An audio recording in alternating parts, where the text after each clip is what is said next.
Hello students, chapter 3 उदाहरण number 1 drift गति ઉપરનું ઉદાહરણ છે। સૌથી પહેલાં તો શું આપેલું છે એનો ડેટા આપણે જોઈએ કે 1.5 એમ્પિયર વિદ્યુત પ્રવાહનું વહન કરતા 1 × 10⁻⁷ મીટર સ્ક્વેર જેટલું આડછેદનું ક્ષેત્રફળ ધરાવતા એક તારમાંથી વહન પામતા ઇલેક્ટ્રોનની સરેરાશ ડ્રિફ્ટ ઝડપ ગણો। ઓકે, તો સૌથી પહેલા આપણને ખબર છે કે ડ્રિફ્ટ ઝડપનું સૂત્ર શું થાય। તો વાહક તારમાં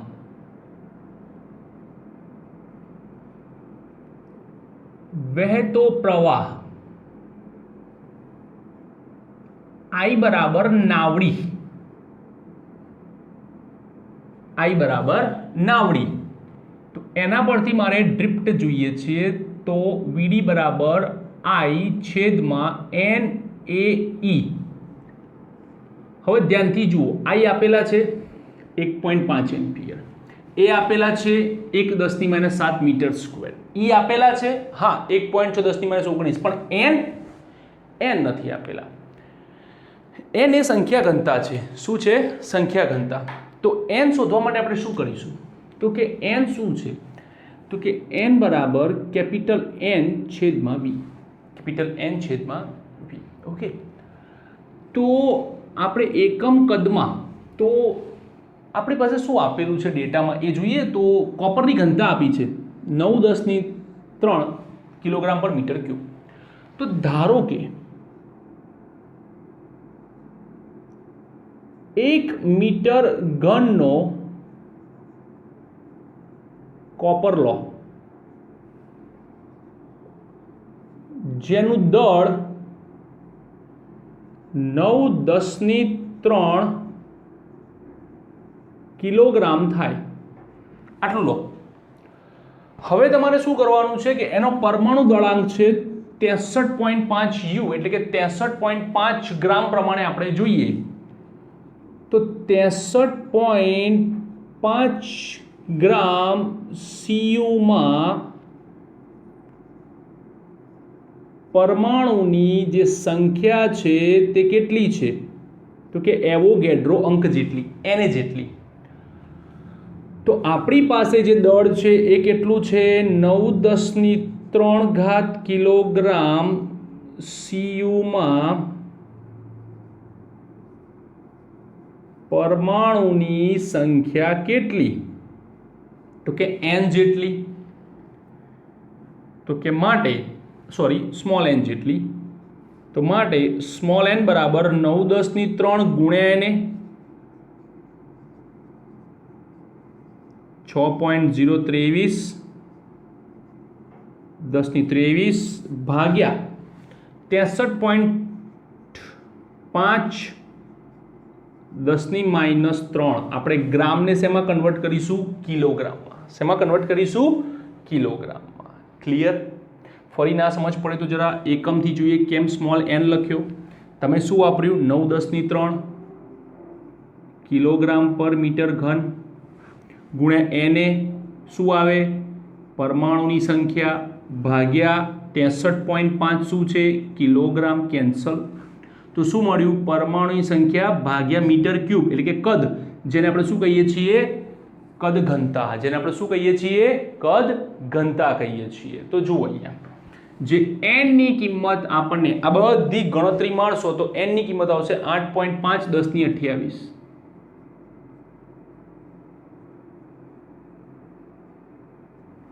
મીટર-3। ઓકે, હવે જોઈએ આ બધી કિંમતો આપણે આમાં મૂકી દઈએ। તો માટે સમીકરણ 1 માં VD બરાબર 1.5 ભાગ્યા સ્મોલ n 8.5 10⁻28 ગુણ્યા A, એક ના લખો ચાલશે 10⁻7 ગુણ્યા E 1.6 10⁻19। 1.6 10⁻19 આપણને ખબર છે કેવી રીતે આવે। આનો ભાગાકાર કરો 1.1 10⁻³ મીટર પર સેકન્ડ. 10⁻³ જે છે એને આપણે મિલીમીટર પણ કહીએ છીએ, મિલીમીટર પર સેકન્ડ. તો આટલી ઝડપ થાય કોની? કોપરની અંદર રહેલા ઇલેક્ટ્રોનની ડ્રિફ્ટ વેગની 1.1 મિલીમીટર પર સેકન્ડ. ઓકે, ચલો ફટાફટ લખી લો.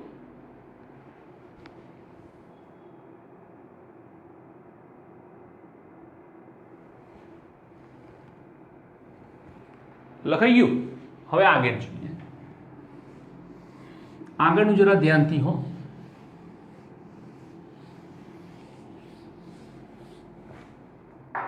તો આપણને વીડી કેટલા મળ્યા?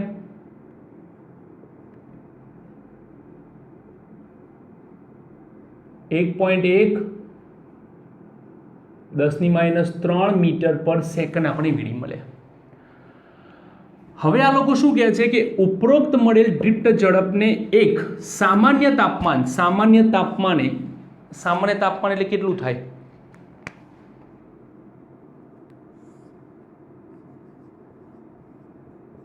તો કે 300 કેલ્વિન. એ પરમાણુની ઉષ્મીય ઝડપ લો. શું લો? ઉષ્મીય ઝડપ. તો આપણે જોઈએ કે બી પહેલું કે ટી તાપમાને જે પરમાણુ છે તે પરમાણુની જે ઉષ્મીય ઝડપ છે એ 1/2 mv² એટલે કે એની ઉર્જા અથવા તો ઉષ્મીય ઉર્જાની વાત કરીએ, પરમાણુની ઉષ્મીય ઉર્જા 1/2 mv² બરાબર 3/2 kBT બને છે. બે કેન્સલ. v² બરાબર 3 kBT છેદમાં m.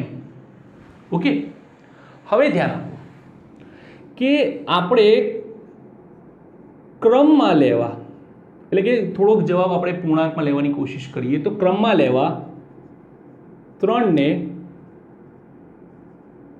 અવગણો. ઓકે, એક્ઝામમાં નહીં લખો તો ચાલશે. v² is nearly kBT by m. આ આપણું સમીકરણ. આપણે 2 લઈ લઈએ. ઓકે, હવે આ m શું છે? આ m છે એક પરમાણુનું દળ. હવે એક પરમાણુનું દળ શોધવાનું છે તમારી પાસે. તો તમે શું કરશો? તો સિમ્પલ કે ભાઈ આપણી પાસે શું છે, તો કે આપણી પાસે એને પરમાણુઓ ભેગા થાય એટલું દળ છે. કેટલું થાય? એને પરમાણુઓ એટલે કે 1 મોલ કહેવાય. કેટલું કહેવાય? 1 મોલ કહેવાય. 1 મોલ પરમાણુઓનું જે દળ છે તે છે 63.5 10⁻³ કિલોગ્રામ. તો આપણે એક પરમાણુનું જો દળ લેવા જઈએ તો કેટલું મળે? m. ઓકે, તો m બરાબર 63.5 10⁻³ 6.023 10⁻23 આટલા વડે ભાગાકાર આપવો પડશે. તમારે શું કરવાનું? એને પરમાણુઓ એટલે કે 1 મોલ જે પરમાણુઓ છે તે 1 મોલ પરમાણુ દળ આટલું છે, બરાબર? તો એક પરમાણુ દળ કેટલું થાય? તો એનો જવાબ આવે છે 10.54 10⁻26.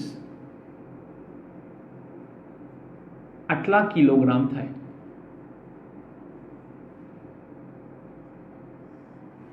ક્લિયર? હવે આપણે બધી જ કિંમતો આમાં નાખી દઈએ. તો મળે કે v² is equals to kBT અથવા તો સમીકરણ 2 ને લો તો v² is equals to kB 1.38 10⁻23 તાપમાન કયું તાપમાન કીધું છે? સામાન્ય તાપમાન 27 ડિગ્રી સેલ્સિયસ, પરંતુ દાખલો ગણવા માટે હંમેશા તાપમાન કેલ્વિનમાં હોવું જોઈએ, જે છે 300 કેલ્વિન, ભાગ્યા દળ 10.54 10 -26. ઓકે, હવે મારે આની ગણતરી કરવાની છે, તો આની ગણતરી થશે સમથિંગ 3.92 10 -4. 3.92 એટલે નિયરલી 4 લઈએ, કેમ કે આપણે આગળ શું ચર્ચા થઈ છે કે ક્રમમાં લેવા માટે 3 ને અવગણીએ છીએ. વર્ગમૂળ લો, 2 10 -2 મીટર પર સેકન્ડ. હવે આપણે આ ઝડપને શું કરવાનું છે? સરખાવવાની છે. શું કરવાની છે? સરખાવવાની છે. તો શું કરીશું એ જુઓ. તો ખાલી ક્રમ લઈએ, બરાબર. માત્ર ક્રમ સરખાવો. તો વીડી ભાગ્યા વી. વીડી કેટલા છે? તો કે 10 -3. વી કેટલા આવ્યા? તો કે 10 2 આવ્યા, સોરી 2 આવે, 10 2 માઇનસ ની પ્લસ 26 ઉપર ચાલો, ઓકે, પ્લસ 10 2 તો થાય 10 -5. સામે જવા દો. વીડી ઇઝ ઇક્વલ્સ ટુ 10⁵ વી -5 વી. તો આમ ડ્રિફ્ટ ઝડપ શું થાય?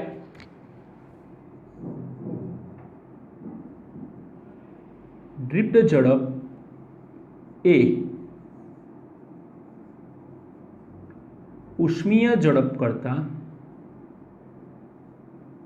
10 -5 ગણી છે, એટલે કે નાની છે.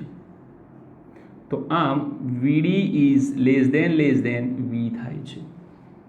આ ઉષ્મીય ઝડપ એટલે શું? એની ચર્ચા આપણે ઓલરેડી આગળના થિયરીમાં કરી ચૂકેલા છીએ કે જ્યારે તાપમાન મળે છે ત્યારે કોઈ પદાર્થના અણુઓ તાપમાનમાંથી ઉર્જા મેળવે છે. ઉર્જા મેળવીને એ ઝડપથી ગતિ કરે છે.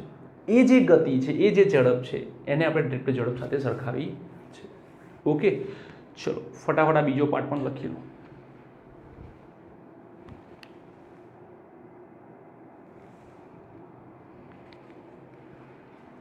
ચલો લખાઈ ગયું.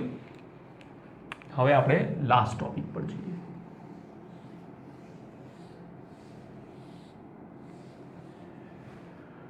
હવે શું કહે છે?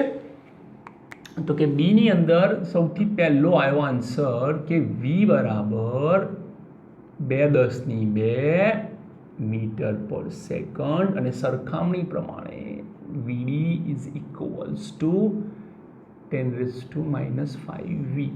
આપણા આટલા મૂલ્યો આપણને મળ્યા છે અત્યારે હાલ સુધીમાં. હવે શું કહે છે કે સુવાહકમાં આ ડ્રિફ્ટ ગતિ માટે જવાબદાર કોણ? તો કે ડ્રિફ્ટ ગતિ થાય ક્યારે? ડ્રિફ્ટ ગતિ ત્યારે થાય જ્યારે કોઈ સુવાહકના બે છેડા વચ્ચે આપણે વિદ્યુત ક્ષેત્ર આપીએ. તો જવાબદાર વિદ્યુત ક્ષેત્રની પ્રસરણની ઝડપની સરખામણી કરો. સામાન્ય રીતે વિદ્યુત ક્ષેત્રની ઝડપ જો લેવા જઈએ છીએ તો વિદ્યુત ક્ષેત્રની ઝડપ પ્રકાશની ઝડપ જેટલી હોય છે. 8મા ચેપ્ટરમાં જોઈશું. એ લગભગ 3 10⁸ મીટર પર સેકન્ડ જેટલી હોય છે. પ્રકાશની ઝડપ, પ્રકાશ શેનો બનેલો છે? તો કે પ્રકાશ એટલે વિદ્યુત ચુંબકીય તરંગો. વિદ્યુત